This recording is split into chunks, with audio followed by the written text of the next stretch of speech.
चलिए भाई, क्या हाल चाल। कैसी चल रही तैयारी। आज का हमारा टॉपिक है ऑर्गेनिक केमिस्ट्री। हम ऑर्गेनिक केमिस्ट्री को कवर कर रहे हैं। आज हम इसको फटाफट रिवाइज करेंगे सारे टॉपिक को। ठीक है। आज हमारी है रिवीजन सीरीज। सब बढ़िया बढ़िया क्वेश्चंस हैं, सिलेक्टेड क्वेश्चंस हैं, सब सिलेक्ट करके लाए गए हैं। सिर्फ आपको सॉल्व करना है फटाफट। आपकी बहुत सारी चीजें क्लियर हो जाएंगी, जो थोड़े बहुत हल्के फुल्के डाउट्स भी होंगे। आपका रिवीजन भी हो जाएगा, आपको ये भी पता चलेगा कि आप कहाँ लैग कर रहे हो, क्या चीजें आप पे थोड़ी सी आपको और मेहनत करें। ठीक है। चलिए, पहला क्वेश्चन यहाँ पे क्या कह रहा है, पढ़ो। पढ़े क्वेश्चन आप। क्या कह रहा है, bromination of phenol in solvent with low polarity such as chloroform और CS2 requires Lewis acid catalyst. कह रहे जब हम फेनॉल का ब्रोमिनेशन कराते, पहले बताओ फेनॉल का ब्रोमिनेशन जब कराओगे, ये आपका फेनॉल, ठीक,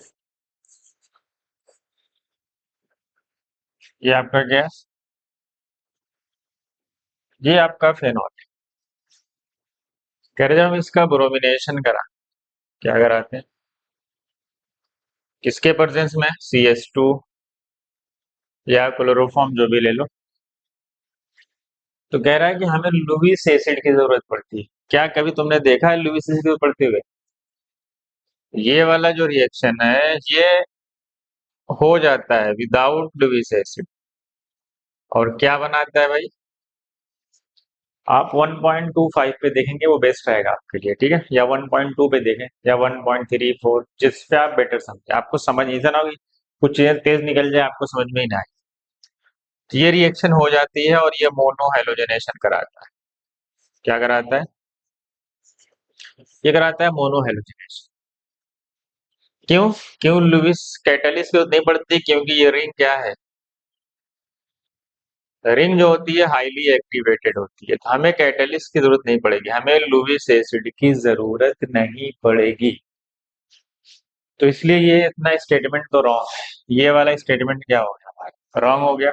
अच्छा, अगर यही फेनॉल की रिएक्शन आपने पढ़ी होगी, अगर आप लुईस एसिड के प्रेजेंस में कराएंगे, या Br2 कैसे लिखते हैं, एक्वस, या इसी को लिखते हैं Br2 वाटर, Br2H2 ऐसे भी लिखते हैं, याद है रिएक्शन।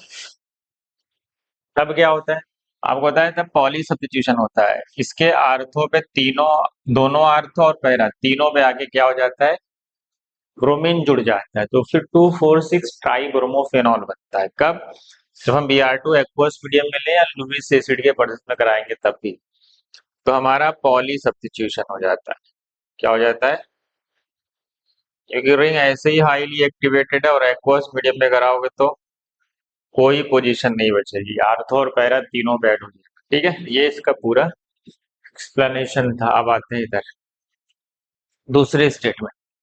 क्या कह रहा है, Lewis acid catalyst polarises the bromine. सही बात है, लुईस एसिड क्या करेगा, ये क्या करेगा, अगर लुईस एसिड लोगे भी तो ये Br2 को क्या करेगा, पोलराइज करेगा और क्या बनाएगा, Br पॉजिटिव बनाएगा। कोई भी लुईस एसिड ले सकते हैं, LBr3 भी ले सकते हो, एक Br इससे वो लेगा और एक Br पॉजिटिव वहां पे आपको जनरेट कर देगा। स्टेटमेंट वन फॉल्स है लेकिन सेकंड ट्रू है, तो हमारा ऑप्शन क्या होगा, सी ऑप्शन। देख लो, इलेक्ट्रोफाइल जनरेशन में काम आता है वो, हेलोजनेशन कराने में काम आता है, याद है ना। चलो आगे बढ़ते हैं। Which one of the following reaction is not possible. बताओ कौन सी रिएक्शन इसमें पॉसिबल नहीं है। पहला है एनिसोल है, Cl2Al मतलब हेलोजनेशन कराया जा रहा है। आपको बताइए क्या करता है, ये इलेक्ट्रोफाइल जनरेट करता है जिसको हम Cl पॉजिटिव कहते हैं। और ये क्या है, OCH3 है, प्लस M करता है, हाईली एक्टिवेटेड रिंग है और पैरा पे जुड़ जाएगा। तो इसका मतलब ये तो पॉसिबल, हमसे पूछा है नॉट पॉसिबल, ध्यान दें। आपको पता है NaOH के साथ अगर क्लोरीन को हम रिएक्शन कराते हैं, नॉर्मली सब्स्टिट्यूशन रिएक्शन नहीं होता है राइनाइनिक, लेकिन अगर हम हाई टेम्परेचर पे कराएं और हाई प्रेशर पे कराएं तो रिएक्शन हो जाती है। इसी को हम डॉस प्रोसेस बोलते हैं, पढ़े हो ना, इसी को हम क्या बोलते हैं, डॉस प्रोसेस। ये वाली रिएक्शन तो बिल्कुल नहीं होगी। क्यों? क्योंकि HCl के साथ तुम फेनॉल को नहीं हटा, तुम सोच रहे हो इसको प्रोटोनेट कर दें और इसको हटा दें, पता है हाईली अनस्टेबल कार्बोकेटायन बनेगा, जो पॉसिबल नहीं है। मतलब ये वाला पॉसिबल नहीं, मतलब आंसर यही है हमारा, मतलब जो पॉसिबल नहीं। यहाँ देखो HBr के साथ है, यहाँ से OCH3 है, तुम्हें पता है इसे HI की रिएक्शन होती है ईथर वाली, तो यहाँ से बॉन्ड टूटेगा। क्यों? वो यहाँ से क्यों नहीं टूटेगा? क्योंकि यहाँ से इसलिए नहीं टूटेगा क्योंकि ऑक्सीजन का लोन पेयर रिजोनेंस कर रहा है। ये टूटेगा यहाँ से और हमारा क्या बन जाएगा? फेनॉल। ठीक है, क्या बन गया? ये सही है। इसका मतलब पॉसिबल कौन सा नहीं है? सी ऑप्शन पॉसिबल नहीं है। चलो आगे बढ़ते, अगला क्वेश्चन पढ़ो। क्या कह रहा है? PK value of phenol is 10 while that of ethanol. हमें पता है phenol is more acidic. Phenol का एसिडिक नेचर क्या होता है? फेनॉल ज्यादा एसिडिक होते हैं किससे? इथेनॉल से। और जो ज्यादा एसिडिक होते हैं उनकी पीके वैल्यू क्या होती है? उनकी पीके वैल्यू कम होती है, और फेनॉल की पीके वैल्यू 10 के आसपास होती है। ठीक है, वो एकदम सही है। देखो इसकी पीके वैल्यू कम है, 10 ही है, और ये भी ठीक है, इथेनॉल के 16 के आसपास, ये भी सही, मतलब सही है।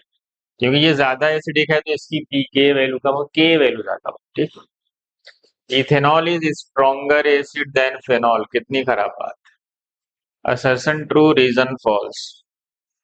डी ऑप्शन ना, देख लो। Assertion true, reason false. आगे बढ़ जाओ। चलो ये बढ़िया था question. Aromatic, electrophilic aromatic substitution का ऑर्डर लिखो। आपको पता है इलेक्ट्रोफिलिक एरोमेटिक सब्स्टिट्यूशन वहां होता है जहां पे रिंग में इलेक्ट्रॉन डेंसिटी ज्यादा हो। इलेक्ट्रॉन डेंसिटी किससे आती है? प्लस एम प्लस आई प्लस एच से। चलो इस पे आते हैं पहले। इस पे क्या कुछ नहीं, इस पे हल्का सा हाइपर कॉन्जुगेशन लग रहा है इधर से ना, इधर से दो अल्फा हाइड्रोजन, इधर से एक अल्फा हाइड्रोजन। ठीक, इधर से भी क्या लग रहा है? इधर से हाइपर कॉन्जुगेशन भी लग रहा है और इसका प्लस एम भी लग रहा है देखिए। मतलब यहाँ पे हाइपर कॉन्जुगेशन भी काम कर रहा है और प्लस एम तो बहुत ही मोर इफेक्टिव हो। यहाँ पे देखो ये डायरेक्ट अटैच्ड है किससे? बेंजीन से डायरेक्ट अटैच्ड है कीटो, तो क्या करता है ये? Minus M. ये तो यहाँ से हल्का हल्का सा हाइपर कॉन्जुगेशन लग रहा है, लेकिन ये ज्यादा डोमिनेटिंग है। क्यों? क्योंकि मेसोमेरिक इफेक्ट है, माइनस एम। इस वाले पे आते हैं। इसके पास क्या है? लोन पेयर है। इसके पास भी लोन पेयर है। ये भी क्या कर रहा है? प्लस एम लगा रहा है किस पे? बेंजीन पे। ये भी क्या कर रहा है? ये दोनों प्लस एम लगा रहे हैं, समझ रहे हो? ये तो भयंकर इलेक्ट्रॉन डेंसिटी बढ़ा रहे हैं किसमें? बेंजीन में। इसका मतलब इलेक्ट्रोफाइल कहाँ जाएगा? इलेक्ट्रोफाइल वहीं जाएगा जहां उसको इलेक्ट्रॉन मिलेगा ज्यादा। तो सबसे बेस्ट होगा डी। क्या पूछा है? इंक्रीजिंग ऑर्डर, मतलब सबसे खराब पहले, सबसे अच्छा सबसे बाद। सबसे अच्छा कौन है? सबसे अच्छा डी है, तो ये सबसे लास्ट में आएगा। उसके बाद बी आएगा। क्यों? क्योंकि वहां प्लस एम लग रहा है। उसके बाद ये आएगा, सबसे खराब होगा सी, क्योंकि यह माइनस एम लग रहा है। ये ऑर्डर होगा, ये ऑर्डर होगा डी बी ए सी। लेकिन हमसे इंक्रीजिंग ऑर्डर में पूछा है, मतलब सबसे खराब पहले, मतलब सी ए बी डी। कहाँ है सी ए बी डी? सबसे अच्छा सबसे लास्ट। समझे? ऐसे हम क्या देख लेंगे? इलेक्ट्रोफिलिक एरोमेटिक सब्स्टिट्यूशन का ऑर्डर हम देख लेंगे। चलो, direct order of pK values बताओ। पीके वैल्यू किस बात पे डिपेंड करती है? जिसका एसिडिक स्ट्रेंथ सबसे खराब होगा उसकी पीके वैल्यू सबसे ज्यादा होगी। समझ गए? मतलब सबसे खराब जो एसिड है उसकी पीके वैल्यू सबसे ज्यादा है। अब आते हैं इस पे। देखो यहाँ पे क्या काम कर रहा है? अल्फा हाइड्रोजन है, यहाँ पे प्लस एच काम कर रहा है। हाइपर कॉन्जुगेशन काम तो कर ही रहा है, एक अल्फा हाइड्रोजन है ना वहां पे, प्लस आई भी बोल सकते हो, कोई मसला नहीं। NO2 क्या कर रहा है? NO2 सबको पता है माइनस एम करता है, ये तो एसिडिक स्ट्रेंथ बढ़ाता है। नाइट्रोजन के पास लोन पेयर है, क्या कर रहा है? ये प्लस एम, मतलब ये एसिडिक स्ट्रेंथ को घटा रहे हो, भयंकर घटा रहे हैं। क्योंकि प्लस एम का है, यहाँ ना कोई घटाने वाला ना कोई बढ़ाने वाला। तो पहले मैं एसिडिक स्ट्रेंथ का अगर ऑर्डर लिखूं, इनके एसिडिक स्ट्रेंथ का ऑर्डर सबसे अच्छा कौन होगा? सी होगा। मैं एसिडिक स्ट्रेंथ का ऑर्डर लिख, फिर उसके बाद जिसमें ना घटे ना बढ़े कौन है? ए। डी और बी में घट रही है, लेकिन कम घट रही है डी में, क्योंकि बी ज्यादा घटा रहा है। नाइट्रोजन है और बहुत अच्छा डोनर होता है, प्लस एम बहुत अच्छा करता है। इसलिए उसके बाद आएगा डी, सबसे खराब होगा बी, क्योंकि उसमें डोनर बहुत अच्छा है, प्लस एम कर रहा है। ये एसिडिक स्ट्रेंथ का ऑर्डर, और जिसकी एसिडिक स्ट्रेंथ ज्यादा होती है उसकी पीके वैल्यू कम होती है, तो इसका जस्ट उल्टा कर दो, B D A C, B D S. ठीक है, देख लो एक बार अच्छे से, मैं आगे बढ़ता हूँ। इसका आंसर बताओ। आपको पता है कि हमें पता है ये दो मैकेनिज्म, ये ईथर की रिएक्शन एच आई के साथ बहुत ही फेमस रिएक्शन है। आपको पता है पहले वो H प्लस आता है, यहाँ पे प्रोटोनेट हो जाता है, पता है ना, H प्लस। अब फिर I माइनस का अटैक होता है। I माइनस दो तरीके से अटैक करता है, या तो SN1 से या तो SN2 से। SN1 की तरफ तब जाता है या तो बेंजाइलिक बन रहा हो, या तो बहुत ही स्टेबल कार्बोकेटाइन बन रहा हो, या तो 3 डिग्री, या बहुत ही स्टेबल, वेरी स्टेबल कार्बोकेटाइन जब बनता है तब वो SN1 में जाता है। अदरवाइज 2 डिग्री 1 डिग्री इन सबके साथ SN2 में जाता है, समझ गए। तो अटैक वहां होता है जहां स्टेरिक फैक्टर कम हो, SN2 में, और SN1 में अटैक वहां होगा जहां स्टेरिक फैक्टर ज्यादा हो। इसका मतलब ये SN1 फॉलो करेगा, क्योंकि यहाँ पे देखो 3 मिथाइल जुड़े हुए हैं, स्टेबल कार्बोकेटाइन बनेगा, 3 डिग्री, मतलब बॉन्ड वहां से नहीं, कहाँ से टूटेगा, यहाँ से। तो I माइनस का अटैक यहाँ पे, बस समझ गए। बस क्वेश्चन बन गया, मतलब OH जा रहा है साइक्लोहेक्सेनॉल के साथ, देखो OH इसके साथ, और I किसके साथ है। सही, इसमें ऑप्शन नहीं है क्या? हम्म। अच्छा, इसमें ऑप्शन का लोचा है थोड़ा सा। अच्छा, डी ऑप्शन नहीं है क्या इसमें? डी ऑप्शन नहीं है। अच्छा, जाने दो, यहाँ डी ऑप्शन बना लेते हैं। यहाँ पे आएगा OH, और यहाँ पे कार्बन था, 3 मिथाइल था, आयोडीन आ गया करता। ये हमारा आंसर होगा, इसको डी ऑप्शन लिख ले। ठीक है, चलो आगे बढ़ जाए, देख लो। चलो, incorrect method of preparation of alcohol. Alcohol किससे बनता है भाई? अल्कोहल के बहुत सारे मेथड बनाने के पहले हाइड्रोबोरेशन ऑक्सीडेशन, पता है ना, एंटी मार्कोनी फॉलो करता है और अल्कोहल ही बनाता है, इससे तो बनेगा। रिएक्शन ऑफ कीटोन, कीटोन हो चाहे अल्डिहाइड हो चाहे कीटोन हो, ग्रिग्नाट के साथ अल्कोहल ही बनाते हैं, पता है ना, फॉलोड बाई हाइड्रोलिसिस। ठीक है, ओजोनोलिसिस, क्या ओजोनोलिसिस ऑफ एल्कीन में कभी अल्कोहल देखा है तुमने? एल्कीन की ओजोनोलिसिस से या तो अल्डिहाइड बनेगा या तो कीटोन बनेगा। ये कब ये होती है? Reductive ozonolysis. अगर ऑक्सीडेटिव होगी तो एसिड में भी जा सकता है, इसका मतलब यहीं पे अल्कोहल है जो नहीं बनेगा। Reaction of alkyl halide with aqueous NaOH, सही बात है, सब्स्टिट्यूशन रिएक्शन कराएगा, आर एक्स में एक्स यहाँ से हट जाएगा और हमारा OH आके बन जाएगा, तो यहाँ पे भी बनना है। तो किसमें नहीं बनना है? ओजोनोलिसिस। ठीक है, आगे बढ़े। एग्जाम में जब पहला ऑप्शन पढ़ो तुम्हें ना आए तो दूसरे पे जाओ, दूसरा नहीं समझ में आ रहा तीसरे पे जाओ, हो सकता है पहला दूसरा ना हो, तीसरे पे ही तुम्हारा ऑप्शन मिल जाए। तो वहां पे रुक के उसको सर्च नहीं करना है, आगे बढ़ते हुए पढ़ते हुए चले जाओ फटाफट एग्जाम में। ठीक है, चलो। Phenolic group can be identified by a positive. Phenolic group को कैसे आइडेंटिफाई किया जाता है बताओ भाई? ये टेस्ट है ना, थैलिन डाई टेस्ट, पता है ये क्वेश्चन 2024 जेई मेन का है, लेकिन ये क्वेश्चन 2026 नीट में आया हुआ है, पता है। ये क्वेश्चन 2024 जेई मेन का है, आप जाके मैच कर सकते हैं। यही सेम क्वेश्चन आया नीट 2026, बस उसने क्वेश्चन का थोड़ा सा थाइलिन वहां किया, फेनोलिक ग्रुप यहाँ किया। उसने कहा कि थाइलिन डाइटेस is use to detect the functional group, तो उसमें फेनॉल था, अल्डिहाइड था, कीटोन था, अमाइड था, ऐसा ऑप्शन। बस यही सेम क्वेश्चन, इसको यहाँ पे रखा, उसको यहाँ पे रखा, समझ गए। आगे बढ़ते हैं। Acetyl कीटल is stable in basic medium, बताओ। एसिटल या कीटल, पता है ना, वो ईथर होते हैं, क्या होते हैं? एसिटल या कीटल जो होते हैं ये क्या होते हैं भाई? ये ईथर लिंकेज में होते हैं, और ईथर कहाँ स्टेबल होते हैं? स्टेबल होते हैं इन बेसिक मीडियम। कहाँ होते हैं? ये सही बात है, ऐसा क्यों?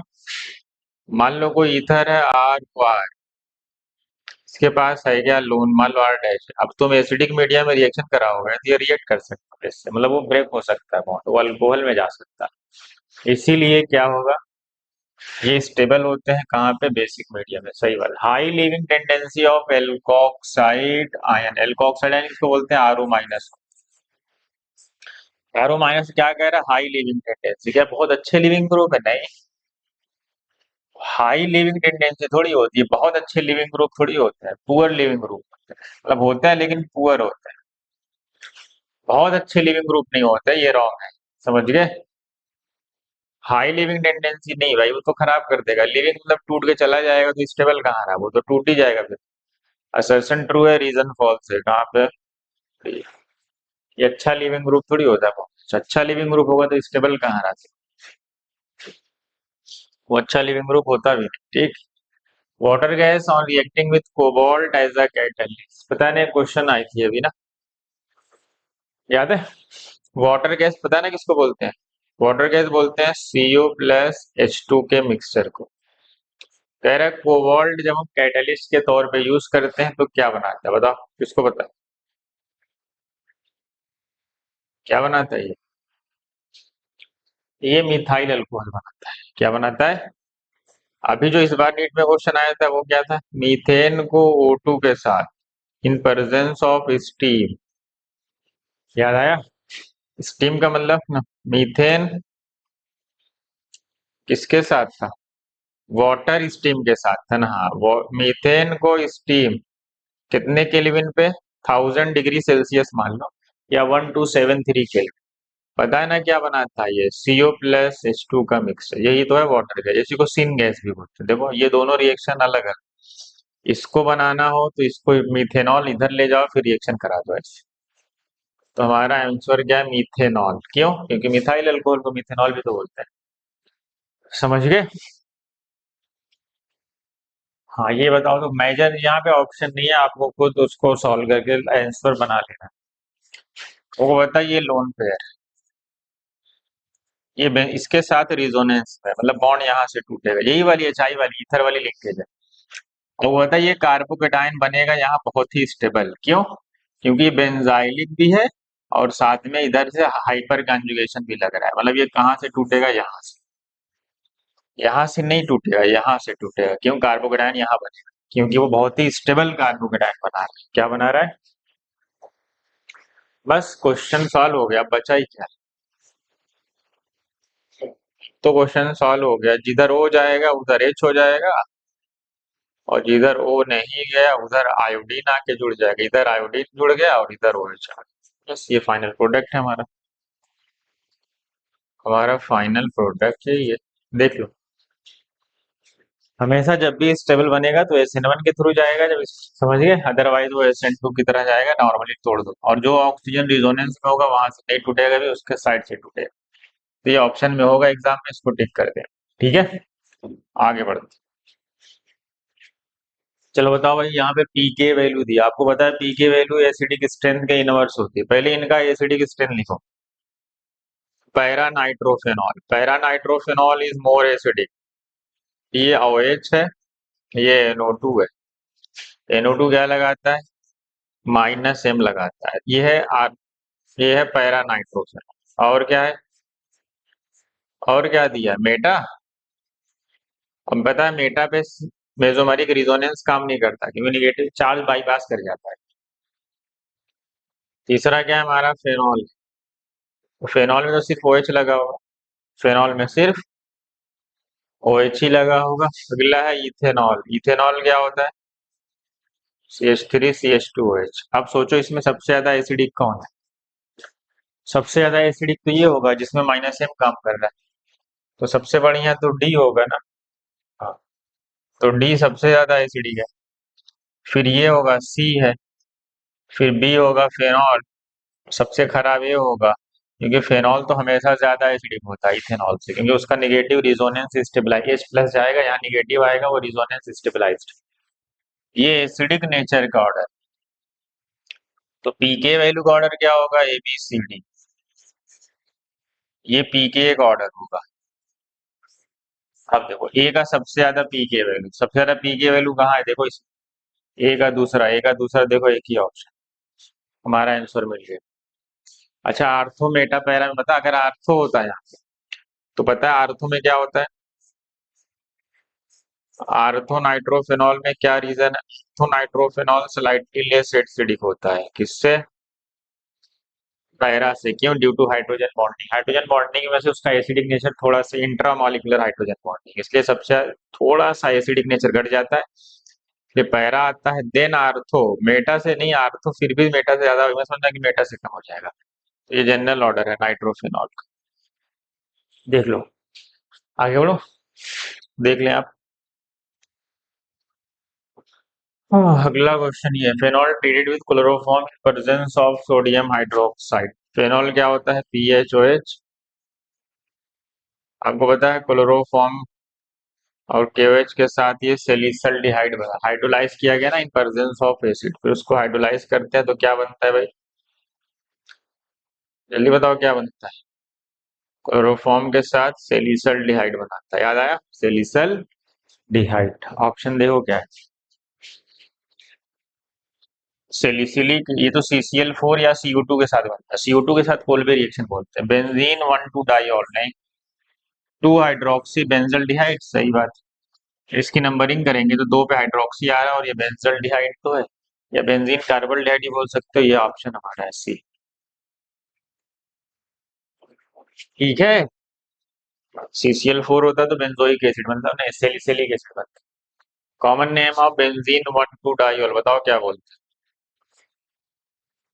1 2 डाइऑल का मतलब है कि 1 2 पे क्या लगा हुआ है? OH लगा हुआ है। क्या कॉमन नेम है इसको बताओ? कैटेकॉल।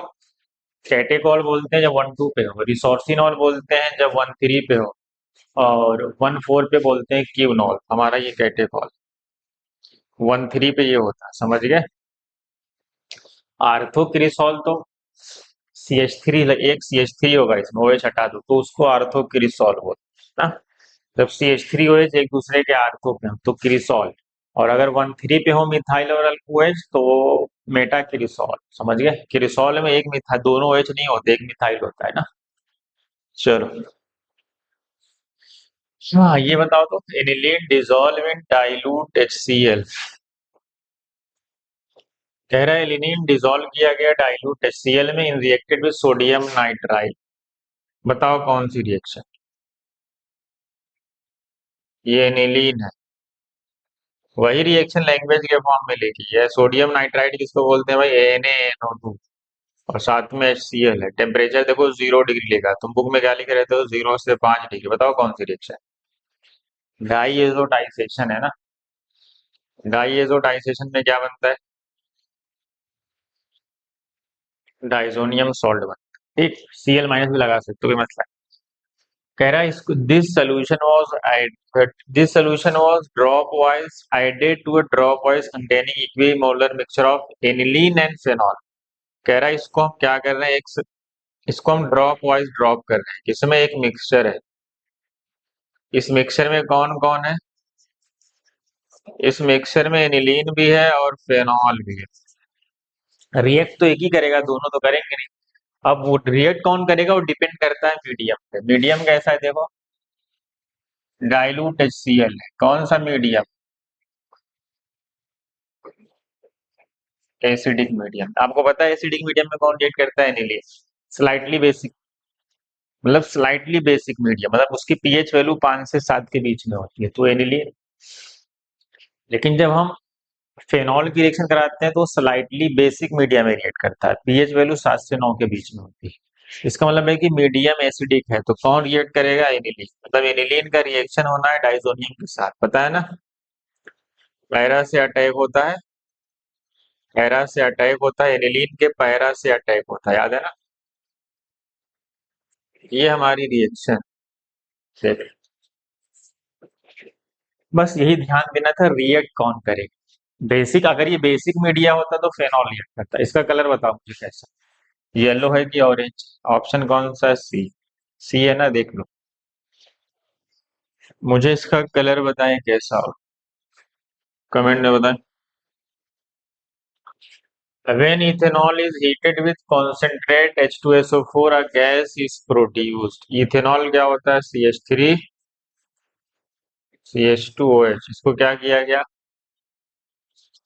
कॉन्सेंट्रेट H2SO4 मतलब H प्लस के साथ हीट। कौन सी रिएक्शन, अल्कोहल की एसिडिक मीडिया में हीट करने में, डिहाइड्रेशन ऑफ अल्कोहल। तो क्या बन जाएगा हमारा ये further,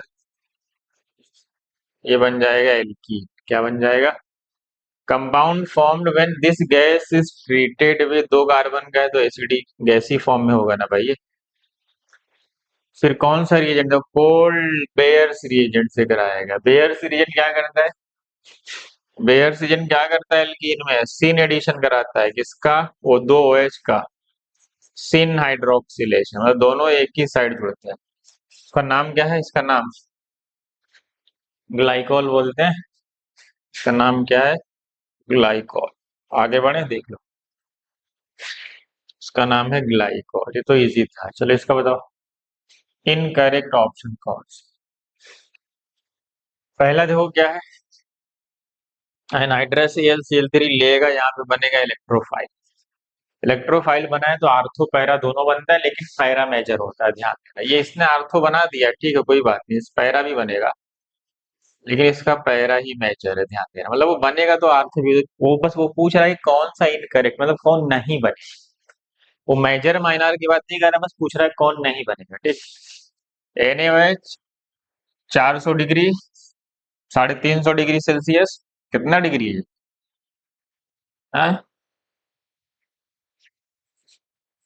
350, high temperature and high pressure. देखो 300 ATM, डॉस प्रोसेस, क्लोरीन हट जाता है इसमें, डॉस प्रोसेस मतलब ये भी बनेगा।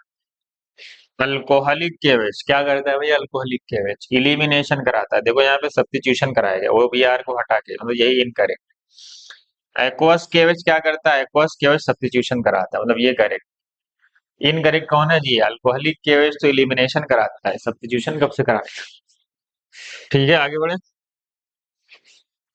Para nitrophenol is more acidic then Meta and ortho, अभी थोड़ी देर पहले बताया था ना कि पैरा वाला ज्यादा होता है, तो पहला स्टेटमेंट सही। Ethanol will give immediate turbidity with glucose reagent, ethanol देगा, इथेनॉल तो 1 डिग्री अल्कोहल है, 1 डिग्री अल्कोहल तो मानते हैं ग्लूकोज से देंगे ही नहीं, और देंगे भी तो बहुत टाइम लगाएंगे, हो सकता है आधे घंटे 1 घंटे में टर्बिडिटी है, इसका मतलब ये तो एकदम ही रॉन्ग। इमीडिएट कौन देता है भाई, हम पता है कौन देता है इमीडिएट, 3 डिग्री। ग्लूकोज टेस्ट वही देते हैं जिनका कार्बोकेटाइन स्टेबल बनता हो, समझ गए, तो पहला ट्रू है, दूसरा फॉल्स है। हाँ हमारा ऑप्शन है ए। आगे बढ़े, चलो order of acidic nature of the following compound बताओ। एसिडिक नेचर किस बात पे डिपेंड करते हैं, -I और -M पे। और इसमें एक रूल लगता है, जब पहले डिस्टेंस देखते हैं, फिर नंबर देखते हैं, देन पावर देखते हैं। पहले जो करीब में लगा होगा इंडक्टिव, भले से वो वीक हो, क्योंकि inductive effect distance dependent effect होती है, तो जो करीब में जहां लगा होगा भले से वीक होगा, वो ज्यादा स्ट्रांग होगा। फिर नंबर देखते हैं, अगर कोई दो, मान लो 1 1 पे लगा है, एक पे 2 -I लगा है, और एक पे स्ट्रॉन्ग -I लगा है, एक पे 2 लगा है लेकिन दोनों वीक है बहुत, तो दोनों वीक एक स्ट्रॉन्ग पे भी डोमिनेट करते हैं। सबसे लास्ट में पावर देखते हैं, पावर कब देखा जाएगा, जब सबकी पोजीशन सेम हो, बस एक एक लगे हो, तो हम क्या करेंगे, जो स्ट्रांग होगा वो डोमिनेट। सबसे लास्ट में पावर। चलो पहले यहाँ आते हैं, क्लोरीन लगा है पास, कहाँ लगा है, ये एकदम पास में लगा है ना। फ्लोरीन कहाँ लगा है, फ्लोरीन दूर लगा है। मिथाइल तो +I करता है, ये तो घटा रहा है। फ्लोरीन -I करते हैं, क्लोरीन -I करता है, जो पास में लगा है वो ज्यादा इफेक्टिव। तो ABC यही ऑर्डर होगा। हमारा ऑर्डर भी देखो ABC दिया है, इसका मतलब असर्शन ट्रू है। Fluorine is a stronger electron withdrawing group than chloro, सही बात है, फ्लोरीन का -I स्ट्रॉन्ग होता है, दोनों सही है, लेकिन उसका एक्सप्लेनेशन नहीं है। एक्सप्लेनेशन तब होता है जब ये क्लोरीन बोलता है कि जो पहला क्लोरीन है उसमें -I करीब में लगा हुआ है, इसलिए वो ज्यादा इफेक्टिव होगा, क्योंकि दोनों स्टेटमेंट सही है लेकिन एक्सप्लेन नहीं करता। LiLH4 क्या करता है भाई, रिड्यूस तो करता है लेकिन एल्कीन को नहीं करता, याद रख, एस्टर को कर देगा, सब कर देगा, लेकिन ये तुम्हारा LiLH4 एस्टर को तो ये एस्टर एस्टर एस्टर को रिड्यूस करके अल्कोहल बना देगा, लेकिन एल्कीन पे कोई फर्क नहीं आएगा। यहाँ पे डबल बॉन्ड ही रहेगा, और ये CO किस में चला जाएगा, CH2OH में। और ये निकल के भी किस में गया होगा, मिथाइल अल्कोहल। तो हमारा ये प्रोडक्ट है, देख लो कहाँ पे, CH3 CH double bond CH हमारा ऑप्शन है C। देख लो, कुछ स्पेशल केस है जहाँ पे LiLH4 कर देता है, वो जाने में तुमसे नहीं पूछेगा। Suitable reaction condition for preparation of methyl phenyl ether. क्या बनाना है तुम्हें, एक तरफ मिथाइल लगाना है, एक तरफ फिनाइल, फिनाइल का मतलब बेंजीन, ये बनाना है तुम्हें। बताओ क्या किया जाए, ये कैसे बनेगा, सोचो, ये बनेगा कैसे वो बताओ। हमें पता है ये विलियमसन ईथर सिंथेसिस से बना होगा। विलियमसन ईथर सिंथेसिस में क्या होता है, एक एल्काइल हैलाइड होता है और एक एल्कोक्साइड होता है। बेस्ट क्या होता है, बेस्ट बेस्ट होता है कि ये क्या हो, ये 1 डिग्री हो, और जितना छोटा होगा उतना बढ़िया होगा। 1 डिग्री भी हो और स्मॉलर हो तो बेस्ट है। अब आते हैं देखने इसमें, ये क्या है, बेंजीन की मिथाइल, ये कौन सी रिएक्शन, देखो ये फेनॉक्साइड है, ये मिथाइल ब्रोमाइड है। क्या करेगा, इस पे अटैक करेगा और ब्रोमीन को हटा देगा। समझिए, किसको हटा देगा, ब्रोमीन को। तो हमारा क्या बन जाएगा, PHOCH3, यही बनाना था ना हमें, देखो यहाँ पे क्या है, ये तो एराइल हैलाइड है, एराइल हैलाइड में सब्स्टिट्यूशन तो होना ही नहीं। ये तो अल्कोहल है, इसमें कौन सी रिएक्शन होगी, चलो तो हमारा ऑप्शन मिल गया, कौन सा है, P। तो एल्काइल हैलाइड एकदम स्मॉलर हो, 1 डिग्री हो, बेस्ट है विलियमसन ईथर सिंथेसिस के लिए, ठीक है। एल्कोक्साइड चलेगा कुछ, यहाँ देखो ऑप्शन नहीं है, तुम्हें प्रोडक्ट बनाना है। तुम्हें सोचना है कि प्रोडक्ट कैसा, हाइड्रेट फॉर्मेशन होगा यहाँ पे, एक कार्बोनाइल कंपाउंड है H2O के साथ, क्या बनाएगा, हाइड्रेट फॉर्मेशन होगा। और हाइड्रेट फॉर्मेशन पता है वो तभी एग्जिस्ट कर सकते हैं जब उनको कोई स्टेबिलिटी मिल रही, नहीं तो वो टूट के H2O निकाल देते हैं। दो, एक कार्बन पे 2 H तभी स्टेबलाइज हो सकते हैं जब उनको स्टेबलाइज कर दिया जाए, वो तभी एग्जिस्ट कर पाएंगे, अदरवाइज वो क्या हो जाएंगे, वापस से रिएक्ट करके वाटर हटा दें, रिएक्शन हाईली रिवर्सिबल हो जाएगी। हम चाहते हैं कि रिएक्शन इरिवर्सिबल है, तभी देखो क्या किया गया है, यहाँ कीटो है, यहाँ कीटो है। अब तुम बताओ कहाँ पे जुड़ा हो, तुम बताओ कहाँ पे वो जुड़ा होगा। हम, अगर मैं हाइड्रेट यहाँ बना के चेक करूँ, देखो ये OH हो जाएगा, ये टूटेगा, एक OH इस पे आगे लगेगा, मतलब इस कार्बन पे 2 OH हो जाएंगे। कितने OH हो जाएंगे, तुम्हें कुछ नजर आ रहा है कि इस कार्बन पे खुद क्यों 2 OH लगाया गया। अरे H2O के पास है ना H+ और OH-, तो इस पे H+ जाएगा और एक OH, 2 OH हो जाएंगे। तो इसको ऐसा क्यों बनाया गया, ताकि यहाँ पे क्या है, देखो ये स्टेबलाइज हो रहा है किससे, हाइड्रोजन बॉन्डिंग से। इसलिए हमारा जो मेजर प्रोडक्ट है वो ये, तो ऑप्शन होगा एग्जाम में 4, तो ये वाला मेजर है, ध्यान देना। तो जहां पे वो हाइड्रोजन बॉन्डिंग के थ्रू या उसमें कोई एंगल का रिलीफ मिल रहा हो, जैसे ये वाला स्ट्रक्चर, ये कीटोन है। कीटोन जनरली हाइड्रेट फॉर्मेशन नहीं करते, अगर उसमें कोई स्टेबिलिटी आ रही तभी जाए। अब सोचो अगर मैं इसका हाइड्रेट फॉर्मेशन करूं, एक कार्बन पे क्या आएगा, 2 H, समझ रहे हो ना, ये स्टेबल, ये वाला ज्यादा डोमिनेट, मतलब रिएक्शन फॉरवर्ड ज्यादा आएगी, बैकवर्ड कम। क्यों ऐसा, पता है? ये कार्बन पता है कितना, ये कार्बन है sp2 हाइब्रिडाइज, और sp2 होता है 120 डिग्री, और ये वाला कार्बन हो गया sp3, और sp3 होता है 109 डिग्री 28 मिनट, मतलब एंगल में रिलीफ मिल। यहाँ पे एंगल स्ट्रेंथ ज्यादा था, उसको तुम 120 पे रखे थे, अब 120 पे नहीं रहा वो, अब कितने पे चला गया है वो, कितने पे चला गया, 109। मतलब एंगल स्ट्रेंथ से छुटकारा मिला, इसलिए ये वाला भी एग्जिस्ट करता है। समझ गए ना कि हाइड्रेट फॉर्मेशन क्या होता है, वो तभी एग्जिस्ट करता है जब वो स्टेबलाइज्ड हो जाए। समझ गए, चलो क्वेश्चन आएगा, which of the following will give hydrate formation most readily, बहुत फास्ट। तो देख लेना कौन सबसे ज्यादा स्टेबलाइज हो रहा है, कि अगर किसी में हाइड्रोजन बॉन्डिंग नहीं हो रही है, कुछ भी नहीं हो रहा है, तो देखना सबसे छोटा अल्डिहाइड कौन है, फॉर्मल्डिहाइड होगा, तो फॉर्मल्डिहाइड को मार्क कर देना क्योंकि वो सबसे छोटा है, दोनों तरफ हाइड्रोजन है उसके आसपास।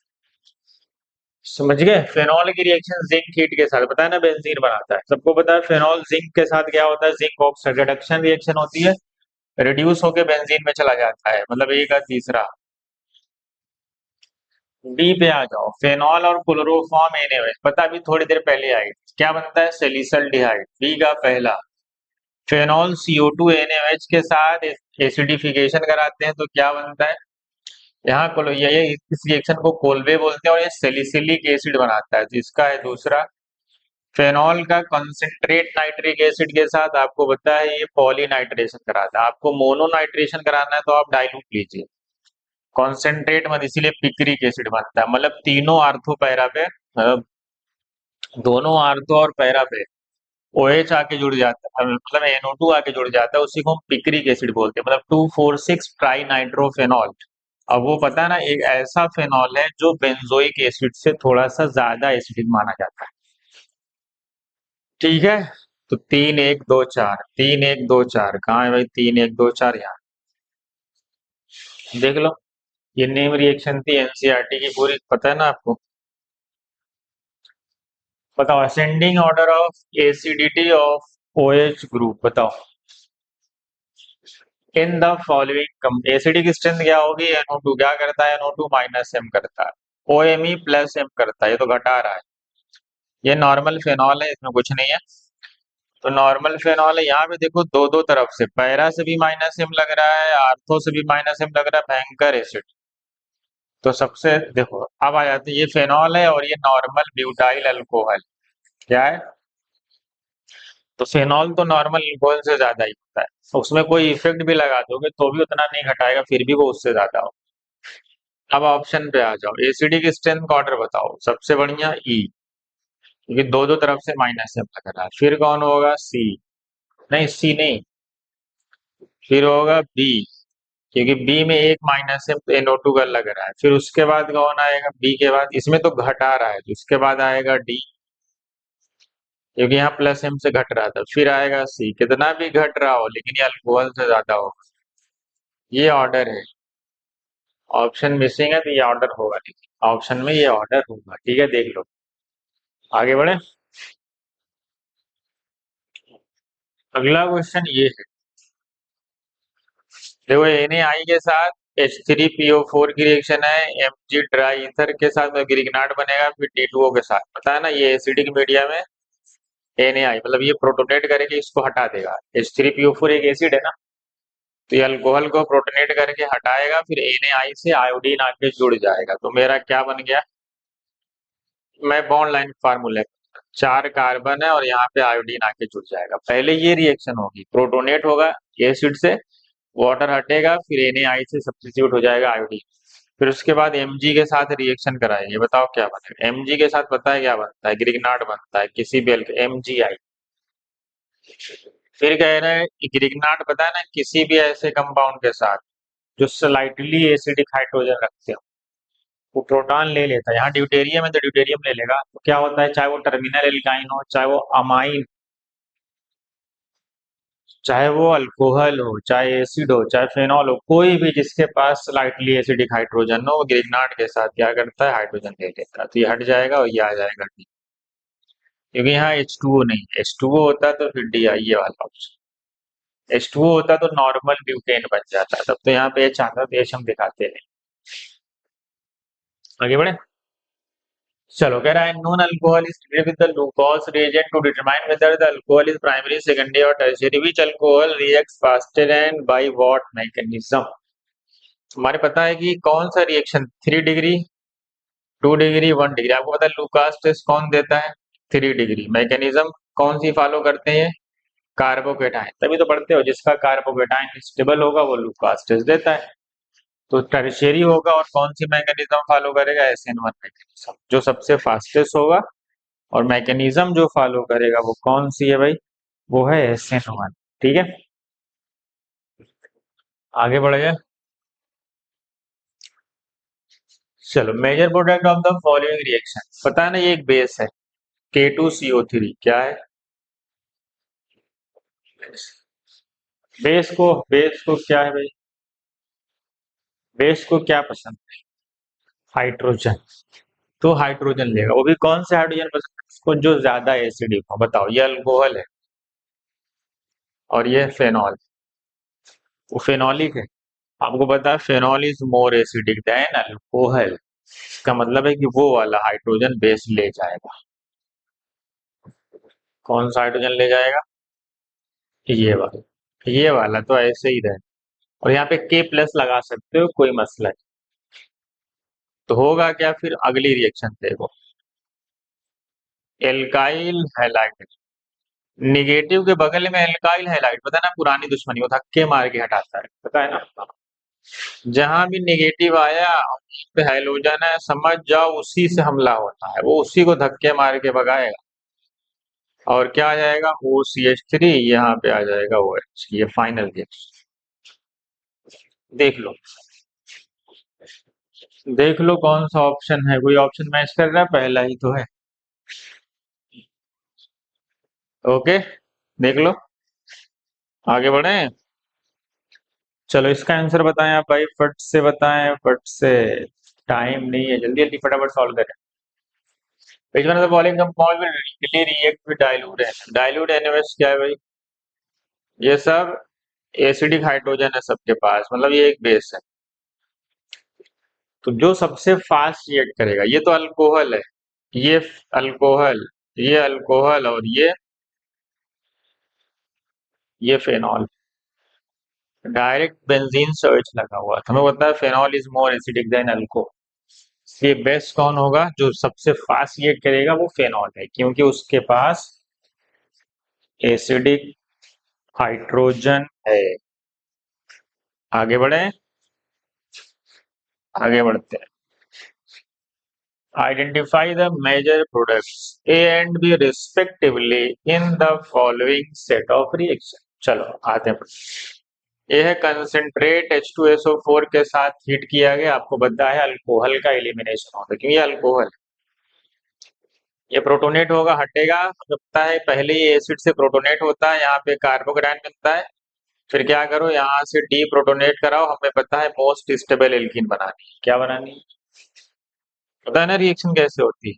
हाँ, पहले वो प्रोटोनेट होता है, पहले वो कार्बोकेटायन बनता है, फिर वो क्या करता है, पहले ये कार्बोकेटायन बनता है, फिर यहाँ से डी प्रोटोनेशन होता है, यहाँ माइनस, फिर दोनों के बीच में एक बॉन्ड बनता है, ये फाइनल प्रोडक्ट बने। ये हमारा ए है। ए कौन है? या तो ये हो सकता है या तो ये। अब बी पे आते हैं। बी पे क्या है देखो, ये एक पिरिडीन है। पिरिडीन एक बेस होता है, पता है ना, पिरिडीन क्या होता है? एक बेस। तो क्या करेगा बेस? बेस को क्या पसंद है? बेस को हाइड्रोजन चाहिए, तो वो बेस इस हाइड्रोजन को उठा ले जाएगा यहाँ से, यहाँ पे वो माइनस कर, क्या आ जाएगा? बेस वो हाइड्रोजन लेगा, फिर ये O माइनस इस पे अटैक करे, ये बॉन्ड ऊपर की तरफ खुलेगा, फिर ये अंदर आएगा, Cl गायब हो जाएगा। सही ना?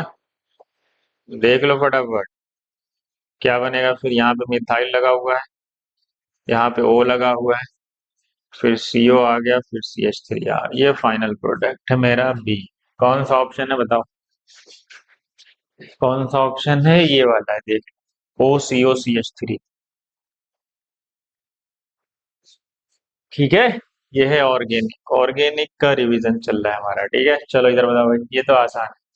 यह है 1 डिग्री अल्कोहल, जोन्स रिएजेंट के साथ रिएक्शन कराएगा, फिर KMnO4 लिया गया, इसका मतलब जोन्स के साथ भी वो एसिड में जाता है। 1 डिग्री अल्कोहल एसिड में जाते हैं, पता है ना। जाने दो, वो नहीं ले गया। वो नहीं ले गया मतलब उसने पहले अल्डिहाइड बनाया, फिर KMnO4 से ऑक्सीडाइज किया, एसिड बनाया, फिर पता है ना soda lime decarboxylation, NaOH plus CO, क्या रिलीज होता है आपको पता है? CO2, क्या बना? CH4, मतलब मीथेन। ये तो आसान था, आगे बढ़े। आगे बढ़ते हैं। चलो इसको बताओ। ये भी तो आसानी है, दिख रहा है ना? दिख रहा है कि नहीं आपको? अब वो दिख रहा है ना?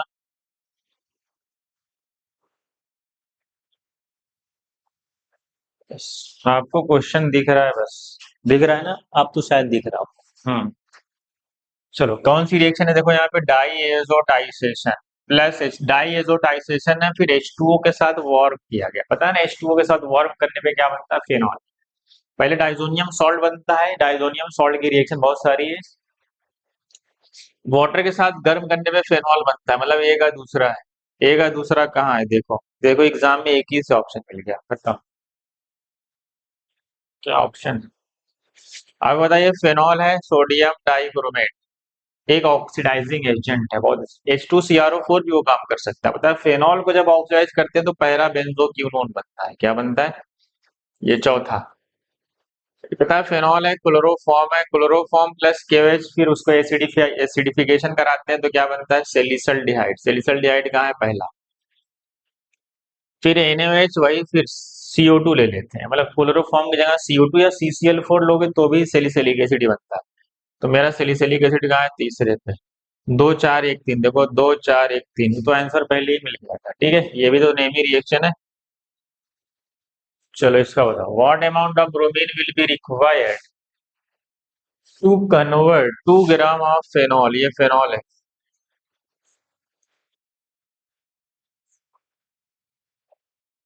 कह रहा है उसको बनाना है 2,4,6 ट्राई ब्रोमोफेनॉल, क्या बनाना है,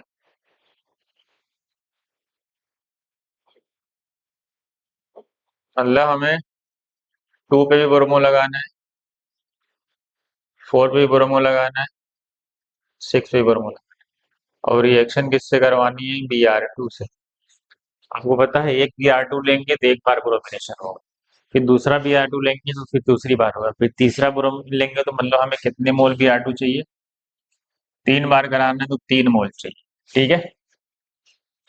अब आते हैं क्वेश्चन पे, कह रहा है अमाउंट ऑफ ब्रोमीन, हमें पूछा है अमाउंट का मतलब मास पूछ रहा है, required to convert 2 gram phenol, अच्छा 2 ग्राम फेनॉल है, तो फेनॉल का मोलार मास कितना होता है, C6H5OH, कितने हैं, 6, 12 6 72, 6 हाइड्रोजन है तो 6 आएगा, एक ऑक्सीजन, 78 84 10 94, मतलब 94, मतलब इतने मोल इसके लगेंगे, ये मोल है इसके, मतलब फेनॉल का इतना मोल लिया गया, आपको बताया ना इसका कोफिशिएंट हो कितना है, इसका 1 मोल तो इसका 3 मोल लगेगा, तो इंटू 3, मतलब इसका 3 टाइम, मतलब 2/94, मतलब इतने मोल रिक्वायर्ड है किसके, इतने मोल Br2 के लगेंगे, मोल कॉन्सेप्ट पढ़े हो ना। तो हमें मास चाहिए, मास क्या होता है, मोल इंटू मोलार मास, पता है ना, क्या होता है, मोल इंटू मोलार मास, ये मोल हो गया इंटू मोलार मास, पता है Br2 का मोलार मास कितना होता है, 3 ऑलरेडी मल्टीप्लाई हो जाएगा, इसमें 6 Br का मास मल्टीप्लाई कर दो, 3 ऑलरेडी यहाँ पे मल्टीप्लाई है, सिर्फ Br2 का मास लेना है, कितना है, ब्रोमीन का मास कितना होता है 80 ना, शायद 80 इंटू 2 कितना आएगा, 160, इधर 160 करो, थोड़ा सॉल्व करो, 3 2 6, 16 6 96, 960/94, तो क्या लग रहा है, 10 से मल्टीप्लाई करेंगे तो 940 आएगा, जो 10 से थोड़ा सा ज्यादा, 10 से थोड़ा सा ज्यादा, एग्जाम में यहाँ मत सॉल्व कर लेने जाना, इसको मत कि 2 से डिवाइड करने लगे, नहीं, हमेशा हम कैलकुलेशन एकदम लास्ट में करते हैं, जब हमें लगता है कि अब इससे इसको कहीं रखुट नहीं करना है, बस यही लास्ट स्टेप है, तो लास्ट स्टेप पे हमेशा कैलकुलेशन की जाती है, ठीक है, ताकि तुम्हारे लिए आसानी हो। देखो तुम यहीं पे 3 5 करते थे, फिर यहाँ गड़बड़ हो जाती, फिर देखो हमें यहाँ करना भी नहीं पड़ा, ऑप्शन से मैच करा दिया, क्योंकि ये 94 है, 90 ये 940 होता तो 10 आता, वो 940 से ज्यादा है, मतलब 10 से थोड़ा सा ज्यादा, समझे। चलो आगे बढ़े, चलो, boiling point of alcohol and phenols increases with increase in of carbon atom, सही बात, कार्बन बढ़ने से क्या बढ़ता है भाई, कार्बन बढ़ने से वॉन्डर वॉल्स फोर्स या डिस्पर्जन फोर्स भी बोल सकते हो, बढ़ती है, तो इसका मतलब पहला स्टेटमेंट करेक्ट है, कार्बन बढ़ने से मास बढ़ता है, मास बढ़ने से कार्बन बढ़ने से सरफेस एरिया बढ़ेगा, सरफेस एरिया बढ़ेगा तो वॉन्डर वॉल्स फोर्स बढ़ेगी, मतलब डिस्पर्जन फोर्स भी बोल सकते हो, कोई मसला नहीं। चलो पहला सी, दो boiling point of alcohol and phenol are higher in comparison to other class of compound such as ether and haloalkane, कह रहे जो अल्कोहल और फेनॉल है उनका बॉइलिंग पॉइंट ज्यादा होता है ईथर से और हेलोएल्केन से, सही बात है, क्यों, क्योंकि उनके पास हाइड्रोजन बॉन्डिंग हो सकती है, इनके पास OH ग्रुप है, इसका मतलब ये भी सही। मतलब दोनों स्टेटमेंट सही है, बस अलग अलग है दोनों, बोथ स्टेटमेंट आर ट्रू। कौन सा ऑप्शन है भाई? B option. आगे बढ़ो, आगे बढ़ो। Which on one of the following with HBr will give phenol? बताओ, फेनॉल वो देगा जो इसका वो डायरेक्ट कनेक्ट हो किसके साथ? बेंजीन के साथ। एचबीआर मतलब वही वाली रिएक्शन जो एचआई वाली होती है। बॉन्ड कहाँ से टूटेगा? यहाँ से। आपको पता है क्यों यहाँ से टूटेगा? क्योंकि इसका लोन पेयर रिजोनेंस पे है, तो यहाँ से टूट ही नहीं सकता। तो क्या बनाएगा ये फेनॉल बनाएगा, जिसे एचआई वाली रिएक्शन होती है सेम वही। यहाँ पे एचबीआर लिया है, कोई मसला नहीं, ये बनेगा। मतलब मेरा आंसर मिल गया। यहाँ पे नहीं बनेगा, क्यों? यहाँ पे यहाँ से टूटेगा कार्बोकेटायन, यहाँ बनेगा क्यों? क्योंकि बेंजाइलिक है। समझ गए? यहाँ पे भी यहाँ से तोड़ दो, यहाँ पे भी बेंजाइलिक बनेगा, यहाँ भी फेनॉल नहीं बनेगा। यहाँ पे कार्बोकेटायन यहाँ बनाएंगे, क्यों? क्योंकि यहाँ पे क्या लग रहा है?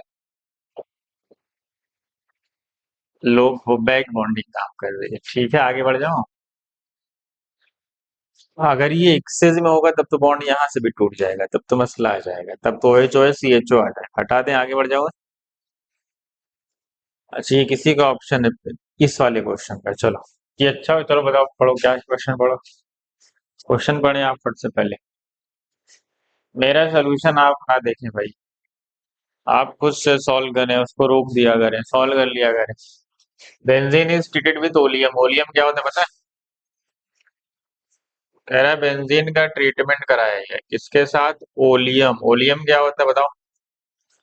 ओलियम होता है H2SO4 प्लस SO3 का मिक्सचर, या एक साथ बोल दो, या ऐसे भी हो सकता है लिखा हो H2H2O7, कोई मसला नहीं। ये क्या करता है? सल्फोनेशन कराता है। तो बेंजीन पे गया के जुड़ जाएगा SO3H। समझ गए क्या जुड़ गया? ये सल्फोनेशन कराता है।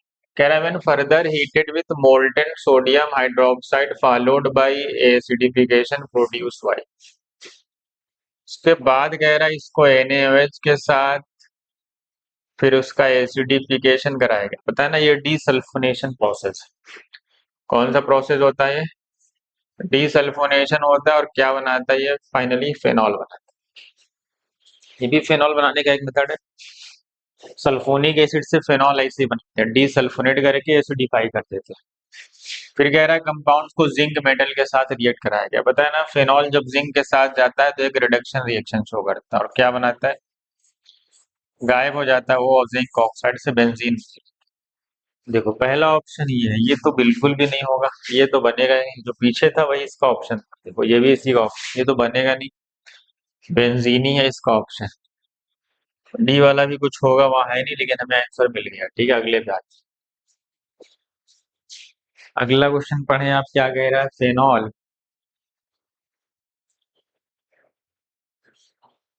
पढ़े आप, phenol on treatment with chloroform. पता है ना, सेलिसल डिहाइड बनता है। क्या बनता है? क्या बनता है? इतनी बार आ चुका है, फेनॉल क्लोरोफॉर्म के साथ दो प्रोडक्ट बनते हैं।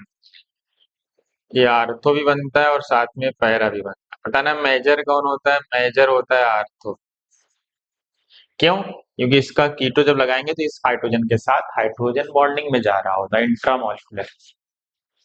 अब आगे बढ़ते हैं। Produces para hydroxy benzaldehyde as major product and ना मेजर पैरा नहीं, पैरा तो आर्थो है, इसका मतलब ये रॉन्ग हो गया। कह रहा ortho hydroxy is minor product, ये भी। आर्थो मेजर होता है, पैरा माइनर होता है। ठीक है, क्यों? क्योंकि इंट्रामॉलिक्यूलर हाइड्रोजन बॉन्डिंग की वजह से। अगला क्या है? Mixture of para hydroxy benzaldehyde and ortho hydroxy benzaldehyde can be easily separated through stem distillation. सही ना? इसको हम क्या करते हैं? सेपरेट कर लेते हैं, क्योंकि उनमें बॉइलिंग पॉइंट का डिफरेंस है। तो कौन सा ऑप्शन है? स्टेटमेंट वन फॉल्स है। कहा गया? स्टेटमेंट टू क्या है? ट्रू है। आगे बढ़ो, चलो। ये रिएक्शन देखो क्या कह रही है, इसमें बहुत सा इसमें चेक करना है कि 3,3 डाईमिथाइल 2 ब्यूटेनॉल, 3,3 डाईमिथाइल 2 ब्यूटेनॉल, ये है, ये हमें, ये हमारी रिक्वायरमेंट, ये हमारी क्या है? रिक्वायरमेंट। कह रहा है किसमें नहीं बनेगा, नॉट प्रिपेयर्ड बाय, मतलब ये सारी रिएक्शन तुम्हें करवानी, बारी बारी करवाऊं मैं, तुम्हारी बहुत सारी चीजें क्लियर हो जाएंगी इसमें। देखो ये पहली रिएक्शन, ठीक है, क्या है ये आपकी पहली रिएक्शन, मैं उल्टा करके लिख रहा हूँ, कोई कंफ्यूज मत होना, यही वो स्ट्रक्चर वही है जो ये लिखा है वो यही। किसके साथ रिएक्शन कराया गया, मिथाइल मैग्नीशियम ब्रोमाइड। पता है ना मिथाइल क्या करता है, न्यूक्लियोफिलिक एडिशन करता है, और ये बॉन्ड खुलता है और एसिड से H प्लस ले लेता है, सीधा बना दो प्रोडक्ट। यहाँ पे दो मिथाइल है, यहाँ पे OH है और यहाँ पे आके मिथाइल है। क्या ये बनेगा कभी, क्या ये यही है, क्या ये यही है, यहाँ पे हाइड्रोजन है, यहाँ पे क्या है, हाइड्रोजन, यहाँ पे हाइड्रोजन था ना भाई, ये हाइड्रोजन, ठीक है। इसका नाम बताओ, अगर इसका मैं नंबरिंग करूँ, 1 2 3 4, 3 3 डाइमिथाइल 2 हाइड्रो ना, ब्यूटेनॉल भी है और 2 पे हाइड्रो, यही सेम है, 1 2 3 4, देखो 2 पे हाइड्रोक्सी है और 3 पे डाइमिथाइल, पहले से तो बन रहा है, पहले से तो बन रहा है, हमसे पूछा है किससे नहीं बन रहा। चलो आते हैं बी वाले, अब दिख रहा है ना, हाँ ठीक, आते हैं बी वाले पे, तो बहुत सारी चीजें आपकी क्लियर हो जाएंगी, अगर आपकी ऑर्गेनिक अच्छी है तो आप बिना ऐसी डायरेक्ट डायरेक्ट भी कर सकते हैं वहां से। H2O के साथ क्या होता है पता है, पहले कार्बोकेटाइन बनता है, कार्बोकेटाइन यहाँ बनेगा, H प्लस आके यहाँ ऐड हो जाएगा, फिर ये रीअरेंज होकर मिथाइल शिफ्ट होगा, इधर ये जाएगा, चलो मिथाइल शिफ्ट हुआ, कार्बोकेटाइन यहाँ चला गया, रीअरेंज ऑरेंज कर दिया मैंने सीधा। अब तुम्हें पता है OH जोड़ना है, क्या जोड़ना है, क्या जोड़ना है आपको, यहाँ पे लाके सीधा OH जोड़ दो, ये तो पॉसिबल ही नहीं, कहाँ बन रहा है इसमें, देखो कितने का, यहाँ 5 की चेन और वहाँ थोड़ा कॉमन सेंस भी लगाते हैं, तो यहाँ देखो ब्यूट लगा है, अगर यहाँ नंबरिंग करोगे 1 2 3 4 5, 5 की चेन आ रही, मतलब पेंट आ रहा है, मतलब दो तो ऐसे ही नहीं होगा, और अगर कॉमन सेंस लगाते हैं तो भी कर सकते थे, तो बी वाला एक मिल गया कि बी से नहीं बनेगा, तो बी ओनली लिखा हुआ है, बी इसमें भी है, बी इसमें भी है, बी सब में है, देखो इसका मतलब है कि मुझे उसके बाद सीधा सी अगर चेक कर लिया मैं, अगर सी नहीं रहा तब तो डायरेक्ट मैं ए मार दूंगा, क्योंकि नहीं तब मुझे ई चेक करना पड़ेगा, ठीक है, सी और ई तो चेक ही करना पड़ेगा। ये क्या कह रहा है, ओजोनोलिसिस, ओजोनोलिसिस में यहाँ से तोड़ देंगे, मॉलिक्यूल सिमेट्री का देखो, जैसा ऊपर है टर्ड butyl methyl ketone, methyl ketone symmetry है, तो मैं उसको बनाता हूँ इधर, ये कुछ ऐसा बनेगा और यहाँ पे दो मिथाइल है, देख लो करेक्ट है, मिथाइल फिर कार्बन, उस पे दो मिथाइल फिर CO फिर CH3, अब इसकी कह रहे हैं NaBH4 के साथ रिड्यूस कराओ, जब आप NaBH4 के साथ रिडक्शन कराएंगे सी में, तो NaBH4 क्या करता है, सबको पता है NaBH4 क्या करता है, NaBH4 कीटोन को अल्कोहल बनाता है, अब इसकी नेमिंग कर लो, 1 2 3 4 सेम है, देखो ये हमें कैन नॉट बी प्रीफर्ड, इसमें भी बन रहा है, इसका मतलब ये भी नहीं लिया जाएगा, मतलब सी नहीं लिया जाएगा, सी में तो बन रहा है एग्जैक्ट सेम वही। अब आते हैं डी पे, डी आपका ये कह रहे हैं LiLH4 के साथ रिड्यूस कर दो, अरे ये तो यही वाला स्ट्रक्चर है भाई, देखो यही सेम है, देखो LiLH4 भी क्या करेगा, कीटोन को अल्कोहल बना देगा, मतलब एग्जैक्ट यही बनाएगा, इसका मतलब डी भी नहीं ले सकते, मतलब ना डी ले सकते, इससे तो बन रहा है, इससे भी बन रहा है, इससे भी बन रहा है, किससे नहीं बन रहा था, बी से नहीं बन रहा था, और ई पे आ जाते हैं, ई वाला क्या है, ये ऐसा कुछ है, यहाँ पे सी है फिर ट्रिपल बॉन्ड है फिर CH, कुचरो रिएक्शन है, H2O के साथ mercury 2 plus hydration of alkyne है, हाइड्रेशन ऑफ एल्काइन में क्या होता है, मार्कोनी को फॉलो करता है, इस पे OH आता है, इस पे CH2 आता है, फिर ये टाटोमेराइज होता है, H उधर कीटो इधर, तो ये हमारा सीओ बना और CH3, इसमें तो अल्कोहल ही नहीं बना, इसमें तो कार्बोनाइल कंपाउंड बनता है। कॉमन सेंस है। अगर तुमने ऑर्गेनिक अच्छे से पढ़ी है तो ये एल्काइन है और ये हाइड्रेशन ऑफ एल्काइन है। हाइड्रेशन ऑफ एल्काइन में कार्बोनाइल कंपाउंड ही बनता है, अल्कोहल तो बनता ही नहीं। इसका मतलब ई तो पक्का होगा उस ई तो अगर आपको ऑर्गेनिक अच्छे से पता है तो आप फटाफट फटाफट आगे बढ़ते जाएंगे, आप मैच करा लेंगे। मैं तो समझाने के लिए इतना सारा तुम्हें सॉल्व करके दिखाया हूँ।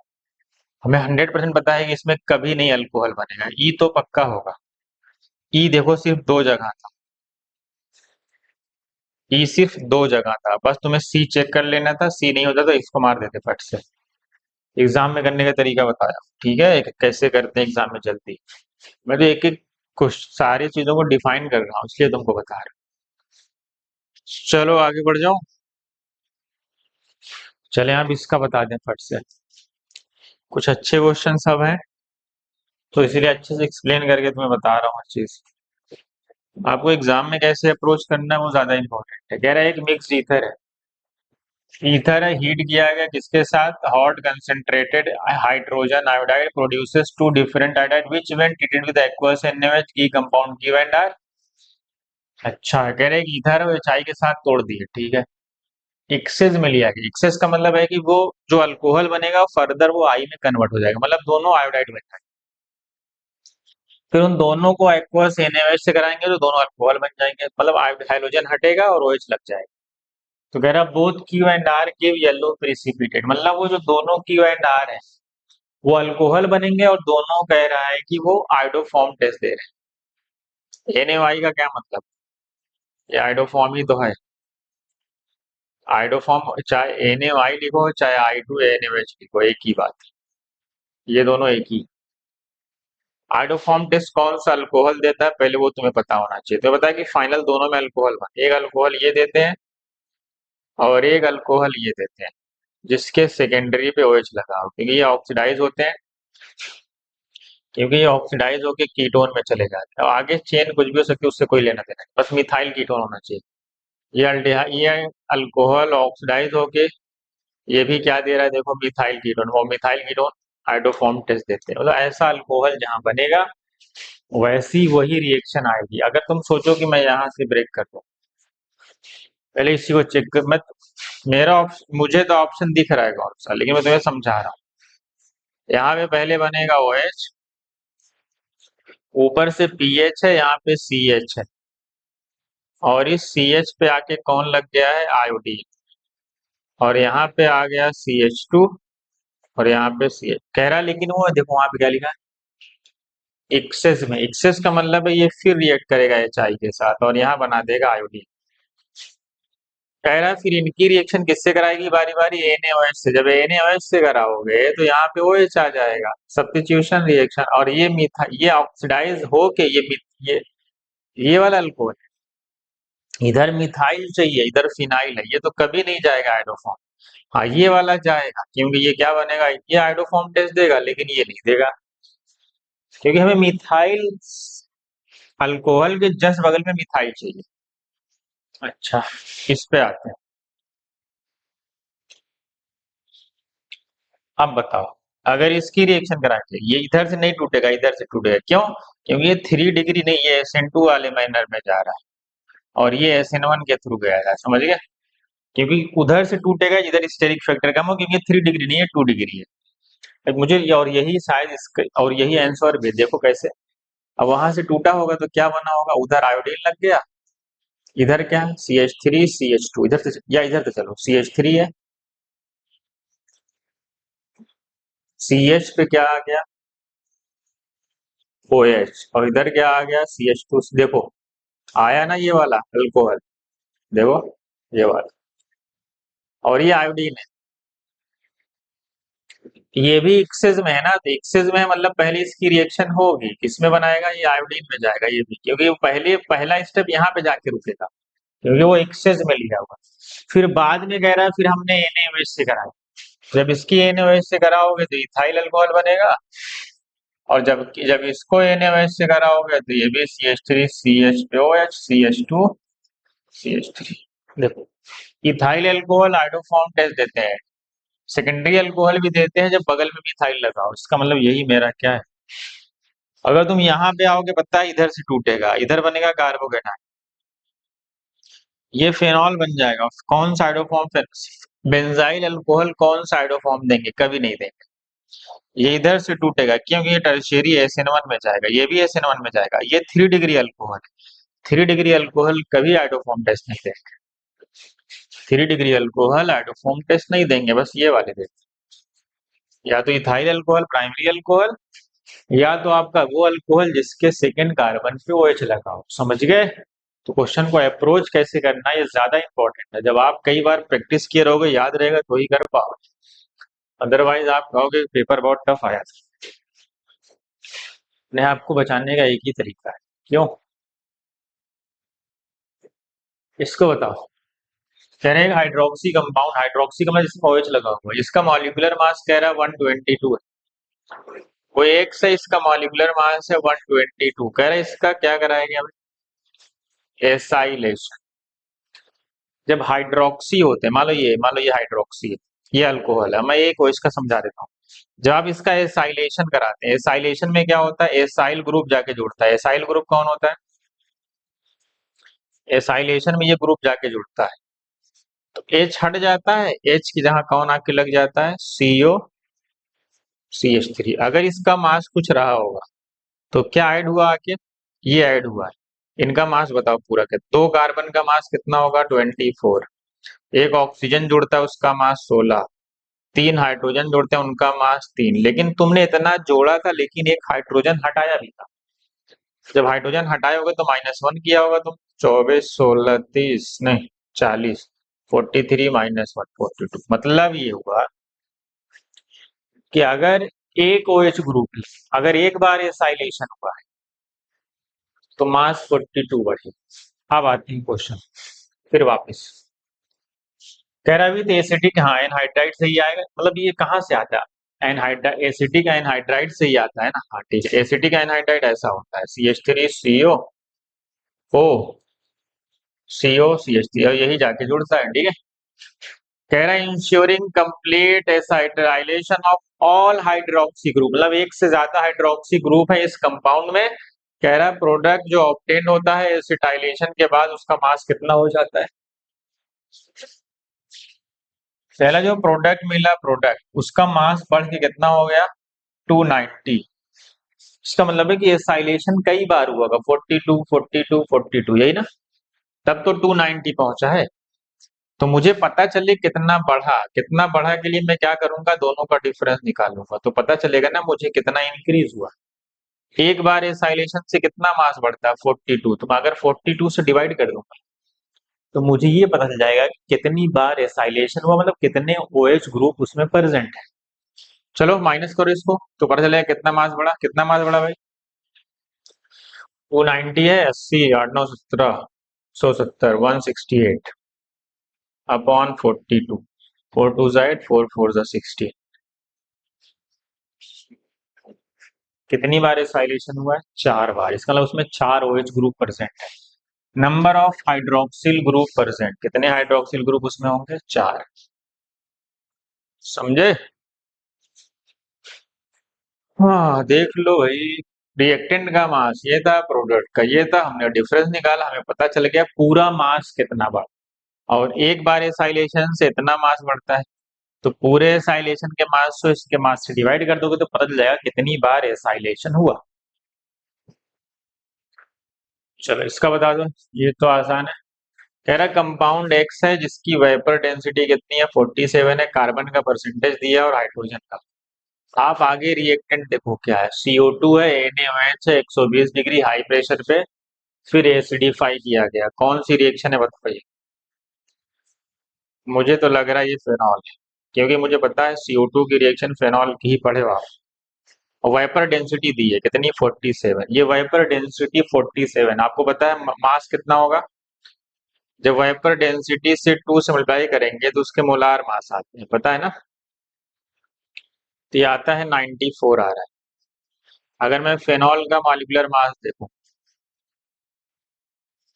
कार्बन 6 है, 12 6 72, ऑक्सीजन 1 है और 6 हाइड्रोजन, 6 6 12 2 14।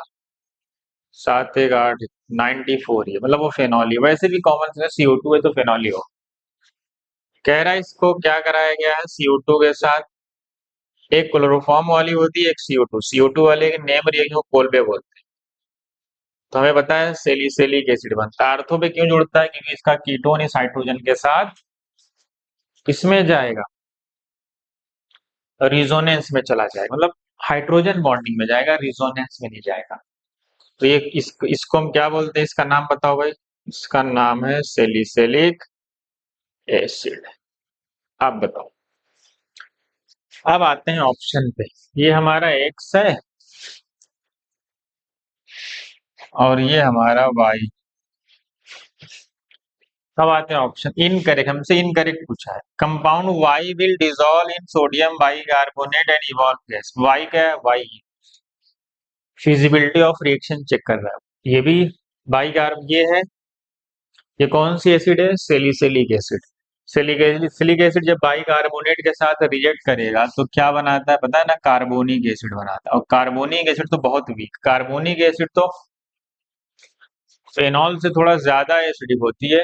लेकिन सेलिसिलिक एसिड ये तो कार्बोक्सिलिक एसिड, इससे तो बहुत कम एसिड होगा, मतलब इससे रिएक्शन होगी। ये तो सही है, हमसे इनकरेक्ट पूछा है। Compound X is more acidic than compound Y. ओह कितनी खराब बात, क्या मजाक है। कह रहा फेनॉल ज्यादा एसिडिक होता है सेलिसिलिक एसिड से। नहीं, वो कार्बोक्सी, यही इनकरेक्ट है। मिल गया मुझे, एग्जाम में फिर आगे चेक नहीं करना है, लेकिन यहाँ चेक कर लेते।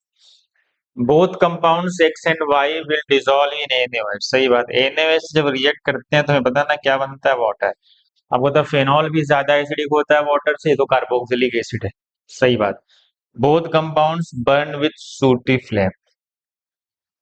सूटी फ्लेम क्या होता है, जब किसी का इनकम्प्लीट कंबस्शन होता है, तो जब,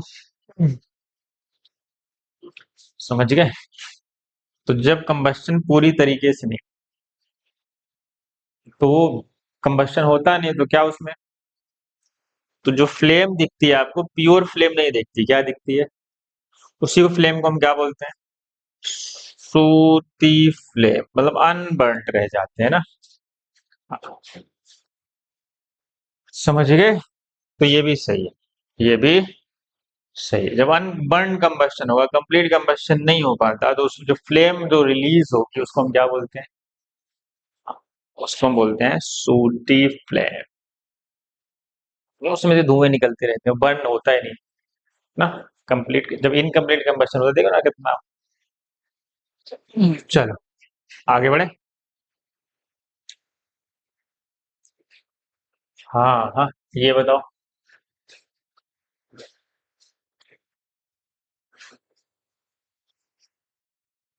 methane regulated supply of oxygen. Methane की बहुत सारी रिएक्शन पढ़ोगे आप। देखो मीथेन की यहाँ पे O2 के साथ बहुत सारी रिएक्शन ऐसे और है।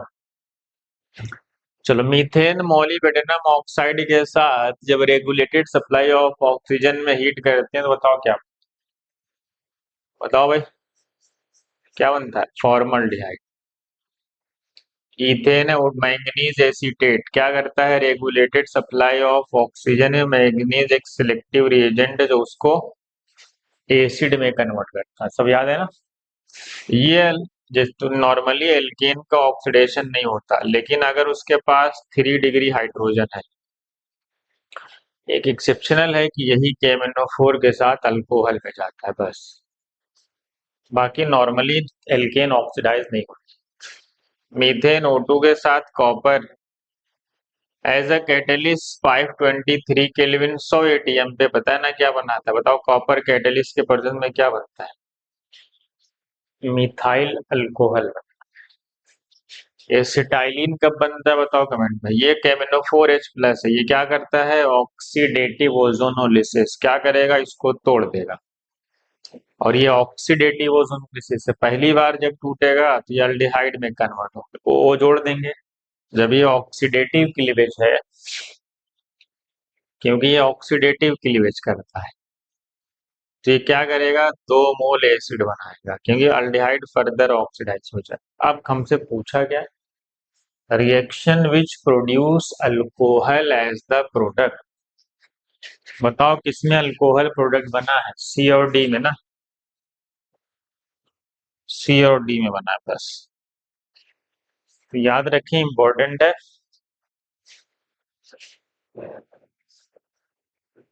इसका बताओ। 3 डिग्री है कॉपर, माइल्ड ऑक्सीडाइजिंग एजेंट है ये। वो प्राइमरी अल्कोहल को अल्डिहाइड बनाते हैं, सेकेंडरी को कीटोन बनाते हैं, टर्शियरी को कुछ नहीं बनाते, एल्कीन बना देते हैं। क्यों? क्योंकि 3 डिग्री अल्कोहल ऑक्सीडाइज नहीं होंगे, कॉपर है, और टेम्परेचर 200 डिग्री सेल्सियस के आसपास, 200 डिग्री सेल्सियस है। तो हमें पता है कि ये क्या बनाते हैं, ये एल्कीन बना लेते हैं। इसको हम बोलते हैं आइसोब्यूटीन। फिर देखो क्या किया गया, ये बन गया हमारा पहला। फिर इसकी रिएक्शन कराएगी किसके साथ, H प्लस और बेंजोइक एसिड के साथ, PH C double bond OH। पहला काम क्या होगा, पहला काम होगा ये ये इधर ऐड होगा। पहले स्टेप में H प्लस उसको प्रोटोनेट करेगा और क्या बना लेगा, कार्बोकेटाइन। एक स्टेबल कार्बोकेटाइन बना है 3 डिग्री का, और हमारे साथ है ये, को पता है इसके पास है लोन पेयर। ये इधर भी इन्वॉल्व है रिजोनेंस में, लेकिन उतना अच्छा इन्वॉल्व नहीं, क्योंकि ये कीटोन इधर भी इन्वॉल्व है रिजोनेंस, इसलिए यहां से इस पे अटैक करा देंगे, अटैक कर सकता है, क्योंकि इसके पास लोन पेयर, इसके पास पॉजिटिव चार्ज। तो चलो अटैक करो। यहाँ जब अटैक करोगे तो O आके इस पे अटैक किया, O से जुड़ा हुआ है H, और उस O से कौन जुड़ा हुआ है, C double bond O PH, और इस पे आएगा पॉजिटिव चार्ज। क्यों? क्योंकि 3 बॉन्ड बनाए। फिर उसके बाद ये डी प्रोटोनेट होगा, तो -H प्लस निकल जाएगा। अब मैं स्ट्रक्चर बना देता हूँ, इस तरफ से चाहे उस तरफ से कहीं से भी बना दो। PH है, CO है, फिर O है, फिर कार्बन, उससे 3 मिथाइल है, कुछ ऐसा। देखो कौन सा ऑप्शन है, ऐसा ऑप्शन कहाँ दिख रहा है, ऐसा ऑप्शन फिनाइल COO फिर टर्ट ब्यूटाइल, ये ऑप्शन है। चौथा है भी नहीं, वैसे कोई मसला है भी, क्योंकि हमारा ऑप्शन तो मैच कर गया। देख लो कितना बढ़िया क्वेश्चन।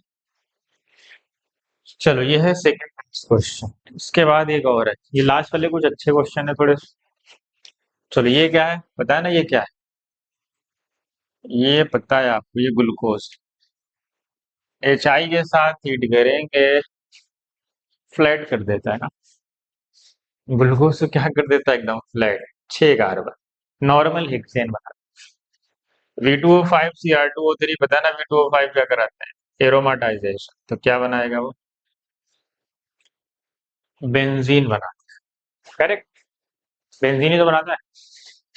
एरोमाटाइजेशन हो गया यहाँ पे।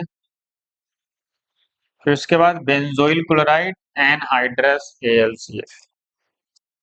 क्या है, बेंजोइल क्लोराइड। बेंजोइल क्लोराइड कैसा होता है, PHCO Cl, और साथ में क्या लिया गया है, AlCl, लुईस एसिड। क्या करना काम इसका, इलेक्ट्रोफाइल जनरेट करना, पॉजिटिव।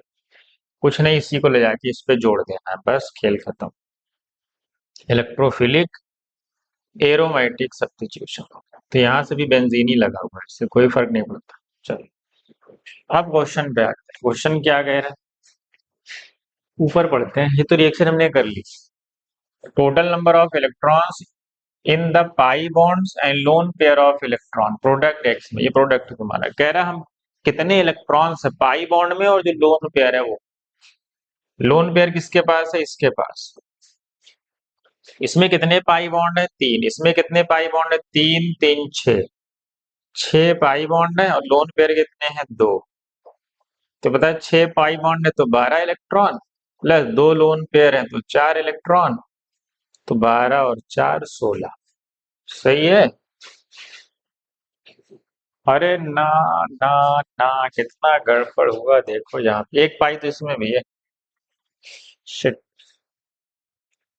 एक पाई तो और भी है, एक पाई कीटो वाला भी तो है, 7 पाई। 7 पाई का मतलब 14 इलेक्ट्रॉन, 14 और 4 18। समझ गए, हमारा आंसर डी होगा। तो थोड़ा ध्यान से,